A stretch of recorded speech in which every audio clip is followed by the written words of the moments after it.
කොහොමද යාළුවනේ? ඉතින් මේ දවස්වල අපි හැමෝම දකිනවා මේ වගේ ෆොටෝ හැමතැනම FB එකේ තියෙනවා. ඉතින් බලමු මේ වගේ ෆොටෝ එකක් කොහොමද හදාගන්නේ කියලා. ඉතින් ඒක හරිම ලේසි දෙයක් ඇත්තටම කියනවා නම්. මුලින්ම තියෙන්නේ අපිට ChatGPT එක ඕපන් කරගන්න. ඉතින් ගිහිල්ලා වෙලා අපිට අපි කැමති ෆොටෝ එකක් ඇත්තටම සිලෙක්ට් කරගන්න තියෙන්නේ. මම ඉතින් මගේ ෆොටෝ එකක් සිලෙක්ට් කරගන්නවා මේ වගේ. ඊට පස්සේ ඇත්තටම අපි ඒකට ටෙස්ට් එකක් දෙන්න ඕන.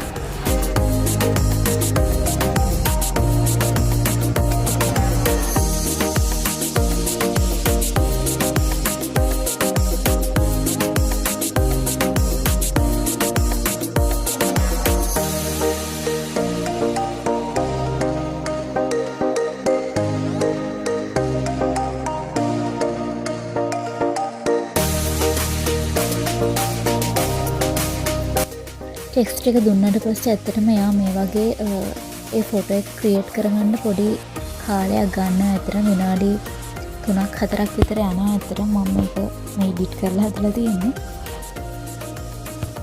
ඉතින් මේ මගේ ෆොටෝ එක. ඉතින් හිතුවට වැඩි ලස්සනට ආවා. ඉතින් මේ විදිහට තමයි මේ වගේ ලස්සන ෆොටෝ හදාගන්නේ. ඉතින් අදට වීඩියෝ එක ඉවරයි. තවත් ලස්සන වීඩියෝ එකකින් හම්බෙමු.